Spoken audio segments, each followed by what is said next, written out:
Hi friends, இன்றைக்கி வீடியோவில் நம்ம செய்ய போகிற ஹெல்த்தி ரெசிபி இந்த வெயிலை சமாளிக்கிறதுக்கு ஏற்ற நல்ல உடம்ப நல்லா குளிர்ச்சியாக்கிற ஒரு சத்தான ஒரு கூழு தாங்க. கம்மங்கூழு கேப்பக்கூழு ஈஸியாக எப்படி செய்யலான்னு பார்க்கலாம் வாங்க. இந்த கேப்பக்கூழு செய்கிறதுக்கு 1.5 கப் அளவுக்கு கேழ்வரகு மாவு எடுத்துக்கலாங்க. நீங்கள் உங்கள்ட்ட இருக்க கப்பில் எதில் வேணாலும் மெஷர் பண்ணி எடுத்துக்கலாம். இப்போ ஒரு 1.5 செம்பு அளவுக்கு தண்ணி விட்டுக்கலாம். தண்ணி கொஞ்சம் அதிகமாகவே சேர்த்து இது நல்லா கட்டிகள்லாம் எதுவுமே இல்லாமல் நல்லா கைகளை வச்சு இந்த மாதிரி நீர்க்க கலந்து எடுத்துக்கலாங்க.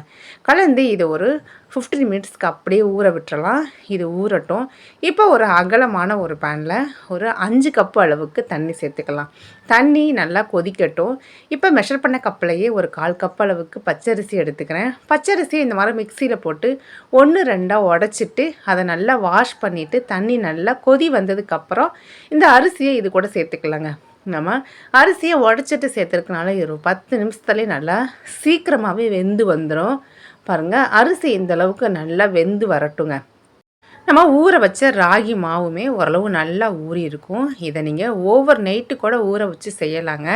இப்போ இதை நல்லா ஒரு டைம் கலந்து விட்டுட்டு நம்ம வேக வச்சுருக்க அரிசி கூடயே இந்த ராகி மாவையும் சேர்த்து நல்லா கலந்து விட்டுறலாங்க. இந்த ராகி கூழ் செய்கிறதுக்கு கைவிடாமல் போட்டு கை வலிக்க கிண்டனுங்கிறதெல்லாம் இல்லைங்க. கொஞ்சம் நீர்க்கவே நம்ம செஞ்சு எடுத்துக்கலாம். இப்போ இந்த ஸ்டேஜ்லேயே இந்த ராகி கூழுக்கு தேவையான உப்பையும் சேர்த்து நல்லா கலந்து விட்டுறலாங்க. அடுப்பை மீடியம் ஃப்ளேமில் வச்சுக்கலாம். ரொம்ப ஹை ஃப்ளேமில் வச்சு கிண்டோன்னா ஈஸியாகவே அடிப்பிடிச்சிரும். இந்த மாதிரி ஒரு 5லேருந்து ஒரு 10 நிமிஷத்துக்கு கலந்துனா போதுங்க. ரொம்ப நேரம்லாம் கலக்கணுங்கிறதில்ல. இந்த மாதிரி கைவிடாமல் கலந்து இந்த மாதிரி பபுள்ஸாக வரணுங்க. கொஞ்சம் நேரம் இந்த மாவு நமக்கு நல்லா வெந்து வரணும். அந்த அளவுக்கு கலந்து விட்டுட்டே இருக்கணும். இந்த மாதிரி பபுளாக வர டைமில் நம்ம அடுப்பை சிம்மில் வச்சு ஒரு 2 நிமிஷம் கூட எக்ஸ்ட்ரா வேக வச்சுக்கலாம். இப்போ தண்ணியை கையில் தொட்டுட்டு இந்த மாதிரி தொட்டு பார்க்கும்போது நமக்கு கையில் இந்த ராகி கூழ் ஒட்டாமல் வரணுங்க. அப்படி ஒட்டாமல் வந்தாலே நமக்கு வெந்துருச்சுன்னு அர்த்தம். அவ்வளோதான். இதை இறக்கி வச்சு அப்படியே ஆற விட்டுலாங்க. நல்லா ஓரளவு சூடு ஆறுனதுக்கப்புறம் நம்ம இன்ஸ்டண்ட்டாகவுமே இதை நம்ம கரைச்சி குடிக்கலாம். டேஸ்ட் நல்லாயிருக்கும். இல்லை அப்படின்னா இதை நைட்டு கிண்டி வச்சு நல்லா புளிக்க வச்சு மார்னிங்குமே இதை நான் செஞ்சு குடிச்சிக்கலாங்க.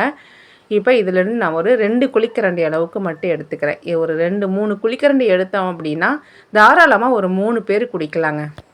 இது கூட இப்போ நான் ஒரு கப் அளவுக்கு தயிர் சேர்த்துக்கிறேன். தயிர், சின்ன வெங்காயம்லாம் சேர்த்து சாப்பிடும்போது நமக்கு உடம்பு சூடுலாம் தட்டாதுங்க. மேக்ஸிமம் ராகியை நல்லா புளிக்க வச்சு சாப்பிட ட்ரை பண்ணுங்கள். அப்போ தான் உடம்புக்கு அதோட பெனிஃபிட்ஸ் நமக்கு டபுளாக கிடைக்கும். உடம்பும் சூடு தட்டாது. இது நல்லா தயிர்லாம் சேர்த்து நல்லா குடிக்கிற கன்சிஸ்டன்சிக்கு கரைச்சி எடுத்துக்கலாம். இது கூட பொடி பொடியாக கட் பண்ண சின்ன வெங்காயம் சேர்த்துக்கலாங்க. மேக்ஸிமம் ராகி கூழ், கம்மங்கூழ்லாம் செய்கிறோம் அப்படின்னா சின்ன வெங்காயம் சேருங்க. அப்போ தான் டேஸ்ட்டும் நல்லாயிருக்கும், ஹெல்த்தியும் கூட. நீங்கள் பச்சை மிளகாலாம் சாப்பிடுவீங்கன்னா அதையும் சேர்த்து நம்ம சாப்பிடலாம். இந்த மாதிரி ஒரு கப்பில் 2 கப்பு குடித்தா போதுங்க. அவ்வளோ ஃபில்லிங்காக இருக்கும். ராகியில் கால்சியம் ரொம்ப அதிகங்க. இந்த மாதிரி வெயிலுக்கு கூலாக செஞ்சு கொடுக்கும்போது நமக்கு உடம்புலாம் நல்லா குளிர்ச்சியாக இருங்க. ட்ரை பண்ணி பாருங்கள். நம்ம அடுத்து செய்ய போகிற ரெசிபி பார்த்திங்கன்னா கம்மங்கூழு தாங்க. வெயில் அப்படின்னாலே கம்மங்கூழு கேப்பக்கூழு தான்.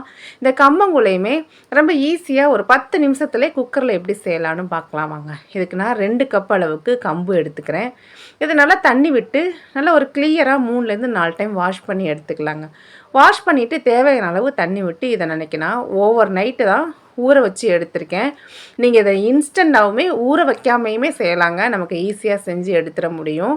ஊற வச்ச கம்பை இந்த மாதிரி ஒரு மிக்சி ஜாருக்கு மாற்றிக்கலாம். நல்லா தண்ணியெலாம் வடிச்சிட்டு மிக்சி ஜாருக்கு மாற்றி ரொம்ப ஃபைனாக அரைக்காமல் கொஞ்சம் நரன்னு இருக்கிற ஸ்டேஜுக்கு அரைச்சிக்கலாங்க. இப்போ நமக்கு 1 கப்பு கம்புக்கு 3 கப்பு தண்ணி தேவைப்படும்.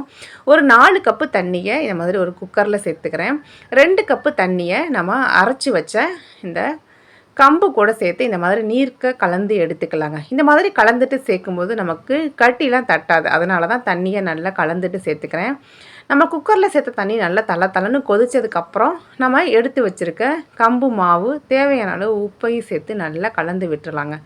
நல்லா கைவிடாமல் ஒரு 10 நிமிஷத்துக்கு கலந்து விட்டோம் அப்படின்னா ஓரளவுக்கு இது நல்லா கெட்டியாகி வந்துடும். பாருங்கள், இந்த அளவுக்கு நல்லா கலந்து விட்டுறணும். அடி பிடிச்சிடாத அளவுக்கு பார்த்துக்கலாம். அடுப்பை மீடியம் ஃப்ளேம்லேயே வச்சுக்கலாம். இந்த மாதிரி கலந்து விட்டு இந்த மாதிரி பபுள்ஸாக கொதிக்கிற ஸ்டேஜுக்கு குக்கரை மூடி வச்சு ஒரு மீடியம் ஃப்ளேமில் ஒரு 2 விசில் விட்டு அப்படியே ஆற விட்டு எடுத்துக்கலாங்க. பாருங்கள், நான் இப்போ உங்களுக்கு 2 விசில் விட்டு ஆற விட்டு எடுத்து காமிச்சிருக்கேன். கம்மஞ்சோறு நல்லா வெந்து ஒரு கரெக்டான ஒரு உருண்டை பிடிக்கிற கன்சிஸ்டன்சிக்கு நமக்கு கிடச்சிருங்க. இதை இந்த மாதிரி கையில் தண்ணி தொட்டுட்டு எடுத்து இந்த மாதிரி உருண்டைகளாக பிடிச்சி எடுத்து நம்ம தண்ணியில் போட்டு ஃப்ரிட்ஜில் கூட ஸ்டோர் பண்ணி வச்சுக்கலாங்க. அவ்வளோதாங்க, ஒரு 2 விசில்லையே நம்மளோட கம்மங் சோறு சூப்பராக ரெடி ஆயிருச்சு. இந்த மாதிரி பெரிய பெரிய உருண்டைகளாக எடுத்து நம்ம ஃப்ரிட்ஜில் ஸ்டோர் பண்ணி வச்சு நமக்கு வேணுங்கிறத மட்டும் எடுத்து யூஸ் பண்ணிக்கலாங்க. இப்போ இதிலேருந்து ஒரு உருண்டை மட்டும் எடுத்துக்கிறேன். இந்த ஒரு உருண்டை பார்த்திங்கன்னா தாராளமாக 2 பேர் பெரியவங்க குடிக்கலாங்க. இப்போ இதை நாம் கரைச்சி எடுத்துக்கலாங்க. அவ்வளோதாங்க, நம்மளோட கம்மங்கூழும் சூப்பராக ரெடியாகி வந்துடுங்க. கம்பில் ஏகப்பட்ட ஹெல்த் பெனிஃபிட்ஸ் இருக்குங்க. ஒரு வாரத்தில் ஒரு 2 நாளாவது கண்டிப்பாக இந்த மாதிரி கேப்பக்கூழ் கம்மங்கூழ் ட்ரை பண்ணி பாருங்கள். இந்த மாதிரி தண்ணி விட்டு நல்லா கரைச்சி எடுத்துக்கலாம். இப்போ இது கூட தயிர், சின்ன வெங்காயம், பச்சை மிளகாய் நம்மளோட விருப்பத்துக்கு நம்மளோட டேஸ்ட்டுக்கு ஏற்ற மாதிரி எல்லாத்தையுமே நல்லா சேர்த்து கலந்து எடுத்தோன்னா இந்த டேஸ்டியான கம்மங்கூழ் ரெடிங்க. மேக்ஸிமம் எப்போவுமே கம்மங்கூழ் கேப்பக்கூழ்னாலே சின்ன வெங்காயம் சேருங்க, அதுதான் உடம்புக்கு ரொம்ப நல்லது. இப்போ நம்மளோட கம்மங்கூழும் நல்லா ரெடியாகி வந்துருச்சு பாருங்கள். நம்ம நைட்டே இந்த கூழை ரெடி பண்ணி வச்சிட்டோம் அப்படின்னா மார்னிங் நம்ம ஈஸியாக கலந்து எடுத்து குடிச்சிக்கலாங்க. இந்த மாதிரிலாம் குடிக்கும்போது நமக்கு உடம்பு சூடு ஈஸியாக குறைஞ்சிரும். இப்போ இருக்க இந்த சம்மர் டைமிங்கில், இந்த அக்னி நட்சத்திர டைமிங்கில் இந்த கம்மங்கூழ் கேப்பக்கூழ் ரெசிப்பியை ஈஸியாக நீங்களும் ட்ரை பண்ணி பார்த்துட்டு உங்கள் கமெண்ட்ஸை மறக்காமல் ஷேர் பண்ணுங்கள் ஃப்ரெண்ட்ஸ்.